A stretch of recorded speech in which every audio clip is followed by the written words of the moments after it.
자, 우리 여러분들과 인사하기 원합니다. 오늘 정말 잘 오셨습니다. 자, 은혜 받기 원합니다.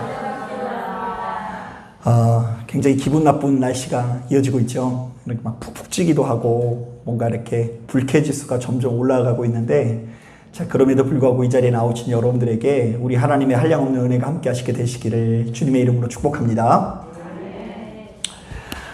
2012년도에 그 목사 안수를 앞두고 소속된 교단에서 이제 안수 받게 될 사람들을 모아놓고 수련회 비슷한 것을 한 적이 있습니다. 자, 그런데 한 은퇴하신 목사님께서 해주신 말이 기억이 나는데요. 자, 그분께서 이제 안수를 받게 될 이 젊은 목회자들에게 이렇게 얘기를 해주셨어요.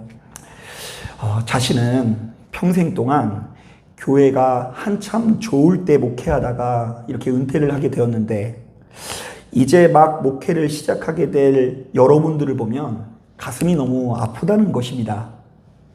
자, 그러면서 하시는 말이, 앞으로 여러분들에게 엄청난 고난의 길이 열릴 텐데, 뭐 이거 축복해 주시는 것 같나요? 앞으로 여러분들에게 고난의 길이 열리게 될 텐데, 낙심하지 말고 우리 하나님을 바라보면서 승리하라고 이야기를 해주시면서 눈시울이 붉어지시더라고요. 자, 저는 그때만 하더라도 안수를 받게 된다라는 생각 때문에 그런 이야기가 하나도 안 들렸거든요. 이제 몇 달 있으면 안수를 받으니까 좋아요, 안 좋아요? 좋죠. 10년 만에 이렇게 제가 안수를 받게 된 것이 2001년도에 신학교에 들어가서 2013년도에 안수를 받았으니까 그 10몇 년 만에 안수를 받으니까 얼마나 좋습니까? 그래서 이제 앞으로 어렵게 될 거다, 앞으로 고생하게 될 거다, 이런 얘기가 하나도 귀에 안 들려왔는데요. 자, 최근 들어서 바로 그 은퇴 목사님의 이야기가 가끔씩 생각날 때가 있습니다. 자, 왜냐하면 막상 제가 이 감리교단에 복귀해서 여러 가지 소식을 접하게 되는데요. 이 좋은 소식이 별로 없는 거예요. 자, 일단 최근 들어 제가 이렇게 다녔던 이 신학교가 운영난에 허덕인다는 소식을 듣게 되었습니다. 이 신학교가 얼마나 어려운지, 그 신학교 귀퉁이에 작은 이 서울 땅을 가지고 있는데 그 서울 땅을 팔아가지고 그 운영하는데 보탰다는 이야기도 들고요. 2022년도 신입생들의 경쟁률이 0.5대 1로 이렇게 겨우 정원의 절반도 채우지 못했다라는 이야기를 들으면서 이 감리교 안에 있는 신학교들이 이제 아주 가까운 미래에 이 세 곳의 신학교가 하나로 통합될 것이 결의가 되었습니다. 자, 그러니까 이전에는 뭐 이렇게 각각에 있었던 이 신학교 세 곳이었는데요. 그곳이 몇 곳으로 축소된다고요? 한 곳으로 축소가 된다. 그런데 이제 하나로 축소를 돼도 본래 한 학교의 정원도 채우는 것이 쉽지 않다, 뭐 이런 이야기가 들려오기도 합니다. 자, 또한 이 감리교회들은 그래도 아직까지 분열되지 않고 단일 교단을 유지하고 있는지라 교단 홈페이지에 올라가면 전국에 있는 교육자들의 인사이동이 일목요연하게 정리가 되어 있거든요. 자, 그런데 그 인면 공고란을 보면 매달 적어도 50명 이상의 목사님들이 목회를 그만두고 있는 것을 볼 수 있어요. 적게 나올 때가 50명이고요. 이번 달에는 한 80여 명이 이제 그만두신 것 같은데요. 그러니까 이제 저희 교단 안에서만 해도 어림짐작해도 한 해 평균 600명에서 800명 이상의 목회자들이 계속해서 그만두고 있는 시대입니다. 자, 사실 그럴 수밖에 없는 것이 교회가 마이너스 성장을 하기 시작한 것이 뭐 어제 오늘 일이 아니죠. 2004년 이후로 교회는 계속해서 이 규모가 축소되고 있는데, 지금 이 코로나의 여파로 인해서 이 교회의 규모가 더더욱 축소가 된 것이 사실입니다. 자, 게다가 이 시대 자체가 교회를 별로 필요로 하지 않는다고 느낄 때도 상당히 많은데요. 자, 가장 최근에 목회 데이터 연구소라는 곳에서 설문조사를 했는데요. 자, 한국교회를 신뢰한다라는 응답은 21%이고요. 별로 신뢰하지 않는다라고 응답한 사람이 76%로 알려져 있습니다. 자, 그러니까 우리나라 10사람이 있으면 2사람은 교회를 신뢰한다, 안 신뢰한다? 신뢰한다. 자, 그리고 나머지 7사람들은 교회를 신뢰한다, 신뢰하지 않는다? 신뢰하지 않는다. 자, 그런데 더 충격적인 것은요, 개신교들의 70%를, 그러니까 교회를 다닌 사람들의 70%는 그래도 교회를 신뢰한다고 했는데요. 안 믿는 사람들은 겨우 9%만이 교회를 신뢰한다라고 이야기했는데요. 자, 이것은 유흥업소에 대한 신뢰도와 거의 비슷한 정도라고 합니다. 자, 그러니까 이 교회라는 곳이요, 위상이 얼마나 추락되어져 있는지 교회 안 다닌 사람들은 교회를 신뢰하는 사람 아무도 없는 거예요. 실제로 저도 이런 정서를 목회를 하면서 수시로 느끼는데요. 자, 제가 처음 전도사 사역을 할 때만 해도 그 인형 탈 비슷한 거 쓰고 학교 앞에 가면은요, 그 아이들이 그 주에 50명씩, 60명씩 전도되었거든요. 자, 그런데 지금 이제 학교 앞에 가서 이렇게 전도를 하면 아이들이 따라올 것 같아요? 안 따라올 것 같아요? 예, 뭐 저도 안 해봐서 모르겠는데 뭐 옛날보다 쌀벌해진 것은 사실이에요. 그 한 친구 목사가 그 섬기는 교회에서 그 중고등부 학생들한테 피자를 쌌는데, 아, 왜 이렇게 집에 안 보내주고 이렇게 붙들고 있는지 모르겠다고 하면서 서로 막 문자하던 것이 이렇게 보게 돼가지고 상처받은 적이 있는데요. 이전에는 목사님이 피자 사주고 치킨 사주면은 엄청 그게 놀라운 일이었는데요. 요즘에는 그거 얼마든지 먹을 수 있는데 굳이 불러다가 왜 그것을 먹이냐 해가지고요. 이 교회 아이들이 쉽게 모이지 않는 것이 사실입니다.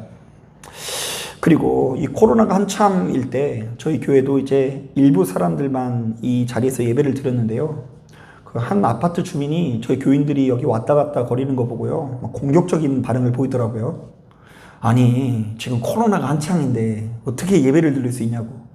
뭐 자기들이 이 교회에 와요, 안 와요? 안 오는데도 불구하고 여기 왔다 갔다 거리는 것 자체가 막 화가 나가지고 공격적인 반응을 보이기도 하고요. 한 번은 어떤 분들이 정말로 주님을 사랑하는 마음을 가지고 간단한 복음의 메시지가 적혀져 있는 이 전도지를 이 동남아파트 전역에 이렇게 뿌리고 다니셨거든요. 자, 그런데 자신의 교회 이름을 적어 놓지 않으니까 이 동남아파트 주민이 누가 이렇게 해놓은지 알아요? 우리 교회가 해놓은 줄 알아가지고 그 어떤 분이 그 저희 교회 우편함에 그것을 잔뜩 꾸겨가지고 모아가지고 이렇게 처박아 놓는 것을 보면서, 야, 평범한 목사의 입장에서 안타깝게도 지금 이 시대는 교회를 별로 좋아하지 않는다라는 것이 이 가슴 깊이 느껴졌습니다.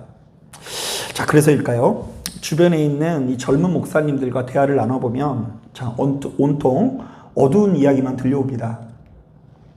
한 사람의 목사이기도 하지만 한 가정의 가장으로서 자신의 식구들을 건사하느라고 투잡, 쓰리잡을 뛰기도 하고요. 우유 배달, 대리운전, 신문 배달과 같은 일에 뛰어들면서도 겨우겨우 목회의 끈을 이어가시는 목사님들도 있고요. 자, 또 어떤 친구들은요, 제가 진짜 강단에서 이야기할 수 없을 정도로 교회 안에서 이 상식 이하의 학대를 받으면서 평균 이하의 삶을 살아간다는 이야기도 들려옵니다. 자, 그런데도 교회는 아직도 정신을 차리지 못하고 일반 사회에서도 보다 못한 이 소식들이 이곳저곳에서 들려오는데요. 자, 교회야말로 돈과 음란과 권력과 욕심의 유혹 앞에 넘어져서 가장 수치스러운 모습을 드러날 때가 참으로 많이 있어요. 자, 그래도 우리 예직교회 다니시는 분들은요, 그런 소식을 들어요, 못 들어요? 못 듣는다고 해주세요. 우리 교회는 막 평탄하게 신앙생활 하니까 잘 모르는데요. 어디 근처에 뭐 뒤집어졌다라는 곳에 가가지고 한번 잘 들어봐 보세요. 보면은 막 교회에서 차마 있을 수 없는 일들이 벌어져가지고요, 우리들의 마음을 아프게 하는 모습을 볼 때 교회 때문에 사람이 살아나고 생명을 누리는 것이 맞다. 이 교회에 소망이라는 것이 있는가? 도리어 교회 때문에 사람이 넘어지고 생명을 잃게 되는 것은 아닌가 싶을 때가 참으로 많이 있는 것이 사실입니다. 자, 그런데 바로 이렇게 어두운 시대 분위기에서 오늘 우리가 읽은 본문은 예수 믿는 우리들에게 크게 위로가 되는 말씀입니다. 자, 본문은 고라 자손이 지은 시로서 깃딧에 맞춘 노래라고 알려져 있는데요. 자, 이때 이 깃딧에 맞춘 노래라는 표제는요, 정확한 의미가 무엇인지 아무도 모르는 음악 용어입니다. 다만 유대 전승에 따르면 이 깃딧이 이 다윗이 가디라는 곳에서 가져온 하프라고 주장을 되어져 있는데요. 자, 그렇다 보니까 이 다윗이 가져온 하프에 맞춰서 부르는 노래를 고라 자손이 지었구나 이렇게 추측하기도 하고요. 그리고 또한 이 깃딧이라는 말의 어원을 추적해 보면 포도즙 틀이라는 말이 있거든요. 자, 그래서 이 수확철에, 포도가 수확철에 부르는 노래라고 알려져 있습니다. 하지만 이 둘 중에 어떤 것으로 해석을 하든 간에 깃딧에 맞춘 노래라는 것은 일반적으로 너무나 기뻐서 부르는 노래, 너무나 흥겹게 부르는 노래라는 의미가 담겨져 있어요. 자, 그러니까 여러분 포도를 수확하면 기뻐요, 안 기뻐요? 기쁘니까 기쁠 때 부르는 찬송, 너무 이 감격해서 부르는 찬양이라고 할 수 있는 거죠.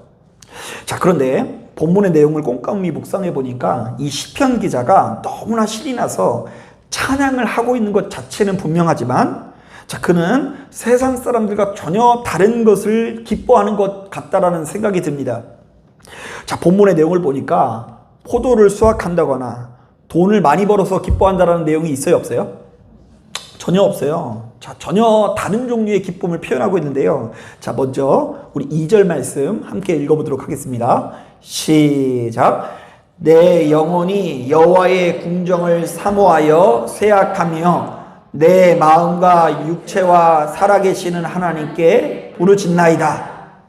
자, 이 시편 기자가 하나님의 성전을 얼마나 사랑하는지, 바로 그 하나님의 성전을 그리워하다가 상사병이 났다라고 고백을 하는 거예요. 자, 그러니까 지금 자신은 하루빨리 어디에 가고 싶다고요? 성전에 가고 싶어서 지금 마음이 불타오른다라는 이야기를 이런 식으로 하고 있는 거죠. 자, 그렇다면 하나님의 성전에 가면 도대체 뭐가 그렇게 특별하길래 이 시편 기자는 이렇게 사모하는 마음을 가지고, 간절한 마음을 가지고 여호와의 전을 노래하고 있는 것일까요? 자, 우리 다 같이 5절 말씀 같이 한번 읽어보겠습니다. 시작. 주께 힘을 얻고 그 마음에 시온에 데려가 있는 자는 복이 있나이다. 자, 우리는 여기서 시온의 대로라는 말에 밑줄을 그어야 하는데요. 자, 바로 이것은 천국으로 나아가는 길이라는 의미로서요, 하나님과의 만남을 상징합니다. 자, 그러니까 시온이 천국 그 자체를 의미하는데요. 천국으로 나아가는 길이 넓다, 좁다? 본문에서는 어떻게 돼 있죠? 넓으니까 대로인 거예요. 그러니까 내가 집에서 기도할 때는 시온의 대로가 어때요? 좁아요. 막 좀처럼 막 마음도 안 잡히고 예배가 잘 집중이 안 되는데, 이상하게 성전에 갔더니 그 시온의 길이 어떻게 됐다고요? 대로가 되어졌다. 그래서 그 시온의 대로를 경험한 사람은 복이 있다는 이야기를 하는 거예요. 자, 시편 기자는 바로 이 만남을 조금 더 구체적으로 소개하고 있는데요. 자, 6절, 7절 말씀 같이 한번 읽어보겠습니다. 시작. 그들이 눈물 골짜기로 지나갈 때에 그곳에 많은 샘이 있을 것이며 이른 비가 복을 채워 주나이다. 그들은 힘을 얻고 더 나아가 시온에서 하나님 앞에 각기 나타나리이다. 자, 시편 기자는 시온의 대로가 뚫림으로 말미암아 성전에 가서 때로는 펑펑 눈물 흘리기도 하고요. 자, 다시금 소생하는 경험을 했다고 하는데요. 그냥 힘을 얻은 정도가 아니라 힘을 얻고 또 어떻게 했다고요? 더 얻어서 나아갔다라고 이야기합니다. 성전에 나가서 그냥 힘을 얻는 정도가 아니라 내 인생에서 누릴 수 있는 가장 큰 힘을 바로 이 성전에서 누리게 되었다라는 고백을 담고 있어요. 자, 그래서 시편 기자는 바로 이 만남이 어찌나 기쁘고 감사한지, 자, 우리 하나님께 이런 고백을 하고 있어요. 자, 우리 다 같이 10절 말씀 같이 한번 읽어보겠습니다. 시작. 주의 궁전에서의 한날이 다른 곳에서의 첫날보다 나은즉 악인의 장막에 사는 것보다 내 하나님의 성전 문지기로 있는 것이 좋사오니. 자, 우리 한번 따라해 볼까요? 주의 전에서 보내는 하루가 다른 곳에서 보내는 첫날보다 낫습니다. 한 번 더 따라하겠습니다. 내가 성전 문지기를 하는 한이 있더라도 하나님 전에 거하는 것이 좋습니다.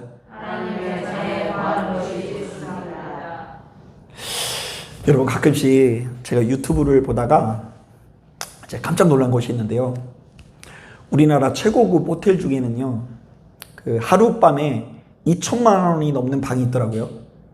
가보신 적 있으세요? 그 스위트룸인데 그 조수미 뭐 이런 그 우리나라 유명한 성악가가 거하는 이 스위트룸인데 거기에 관련돼 있는 영상이 나와가지고 한번 궁금해서 읽어봤는데요. 아니 혼자 사는 사람이 뭘 그렇게 넓은 데 사는지. 그냥 거기 있는 그 이 욕조가 저희 집이 살고 있는 아파트만 해줘가지고, 야 거기서는 진짜 뭐 씻을만 나겠다 싶을 정도로 고급 자재를 넣기도 하고요. 뭐 그냥 뭐 누르기만 하면 뭐 조식 서비스, 각종 서비스를 무료로 받을 수 있어가지고 이 쾌적한 즐거움을 가져다 준다고 하더라고요. 여러분 그런데 가서 우리 일평생을 누릴 수 있다고 한다면 참 즐거울 것 같죠? 마치 아닌 것처럼 이야기하시는데, 뭐 2천만 원짜리 방이 아니라 하룻밤에 100만 원짜리 방만 가도 너무나 좋은 것이 우리들의 심리일 수 있죠. 자, 그런데 이 시편 기자는 그렇게 이야기하는 거예요. 다른 아무리 좋은 곳에서 첫날을 보내는 것보다 겨우 하나님의 전에서 며칠을 보내는 게 낫다? 하루를 보내는 게 낫다. 그리고 나는 문지기를 하는 한이 있더라도 그래도 어디에 거하겠다고요? 하나님의 성전에 머무는 인생이 되어져있겠다라고 이야기하는 거예요. 자, 그러니까 이 시편 기자에게는 하나님의 성전이 일종의 자신의 삶을 세워나가는 생명줄이라고 할 수 있는 거죠. 자, 저는 언젠가 바로 이 말씀을 묵상하면서 크게 위로를 받은 적이 있습니다.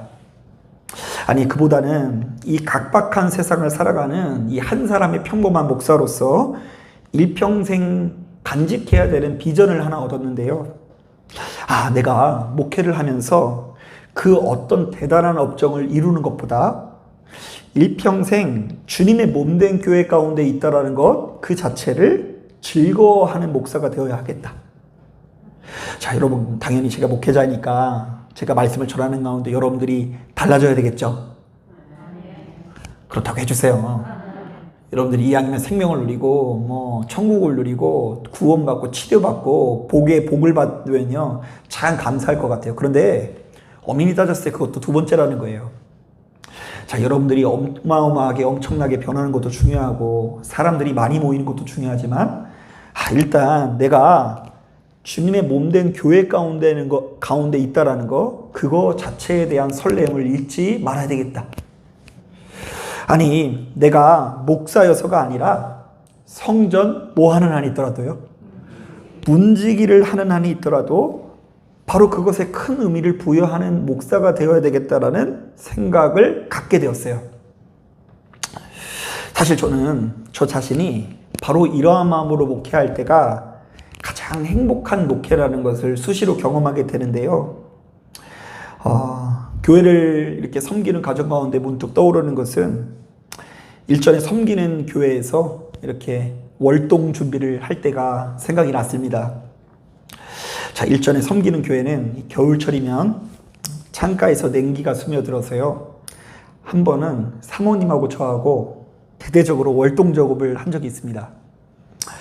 이 한쪽 면이 희한하게 다 유리면으로 되어 있는 교회여가지고 보이는 이 창문마다 뾱뾱이 아시죠? 뭐 누르면 터트리는 거. 자, 그래가지고 그걸 막 붙이려고 사놨는데 이거 좀 펼쳐놓으면 애들이 거기 막 뛰어다니려고 그러는 거예요. 애들 뾱뾱이 되게 좋아하잖아요. 그래서 막 혼내가지고 그거를 다시 재단해서 붙이고, 그리고 유아실 벽면에는 그 창문이 없는데 이상하게 벽에서 스며들어가지고 나름대로 고급 단열재를 그 인터넷으로 주문해서 제가 직접 그것을 시공까지 했습니다. 대단하죠? 뭐 이렇게 직접 누구 사람을 부르면 이렇게 돈이 비싸니까 제가 막 이렇게 두껍더라고요. 안에 솜도 있고 뭐 은박지로 돼 있고 해가지고 그거를 이렇게 탁 붙여놓고, 그리고 보이는 틈마다 실리콘을 쏘기도 하고 우레탄 폼이라고 해서요. 이 딱 쏘면은 거품처럼 나오는데 이게 좀 지나면은 딱 굳어져가지고 이렇게 잘 되는 게 있거든요. 그래가지고 그걸 하는데 저희 둘 다 워낙 초보일 뿐만 아니라 아이들 둘을 데리고 하는 거잖아요. 그러니까 이게 뭐 작업하다가 애들이 울면은 이렇게 또 달래고, 뭐 둘이 잡아야 되는데 애들이 막 방해하고 이러다 보니까 꽤 오랜 시간 동안 이 추운 교회에서 그 작업을 했던 기억이 납니다. 자, 그런데 온 가족이 고생하면서 그 모든 작업을 마무리하고 나니까, 자, 그래도 좋아요, 안 좋아요? 좋아요. 왜냐하면 내가 목회하는 교회가 그래도 조금 더 따뜻해졌다라는 생각에 어찌 기쁜지, 그때 제 입술에서 이런 고백이 나왔어요. 내가 성전 문지기를 하는 한이 있더라도 악인의 장막보다 하나님 전에 거하는 것이 좋습니다. 또한 지금 이곳에서 마찬가지입니다. 따지고 보면 제가 이렇게 티를 안 내서 그렇지, 지금도 저희 교회 곳곳에 저희 부부의 손길이 닿지 않은 곳이었거든요. 이거 프로젝트 누가 단 줄 아세요? 이 화면도 혼자 가는 거예요, 제가. 이거 이렇게 사라들이 올려가지고.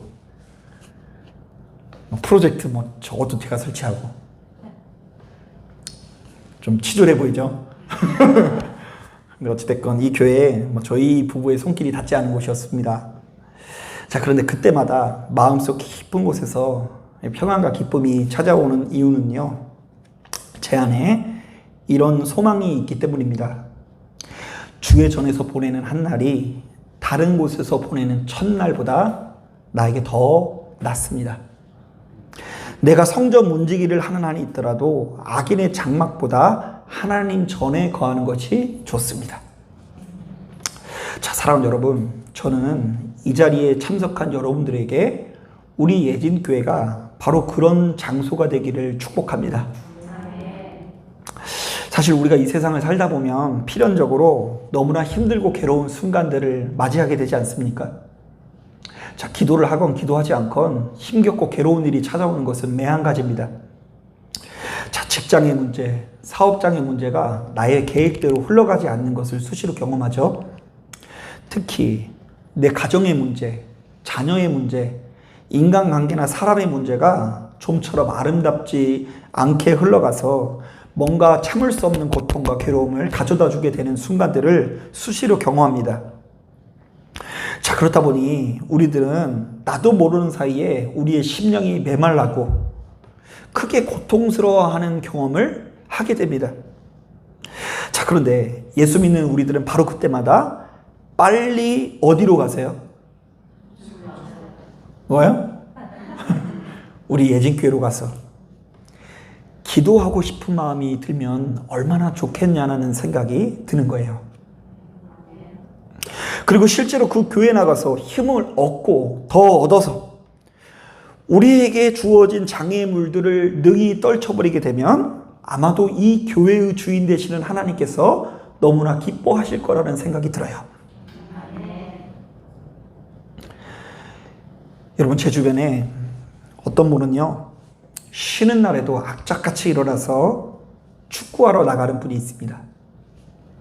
자, 정작 그분의 아내는요, 자신의 남편이 그 쉬어야 하는 날에 이렇게 일찍 일어나서 축구하는 것을 이해를 못 하거든요. 원래 보통 남자들이요, 뭐 도와달라 그러면 잘 도와줘요, 안 도와줘요? 도와주세요. 한 분이 억울한 표정을 지치는 그들이 뭐 도와달라 그러면은 이게 막 그때는 피곤해 막 이렇게 이야기하는데, 자기 축구하러 갈 때는 눈을 번쩍 뜨고 막 그곳에 가잖아요. 자, 그 남편분이 나가서 축구하는 이유는 무엇일까요? 그렇게 축구할 때 얻어지는 희열이 크기 때문입니다.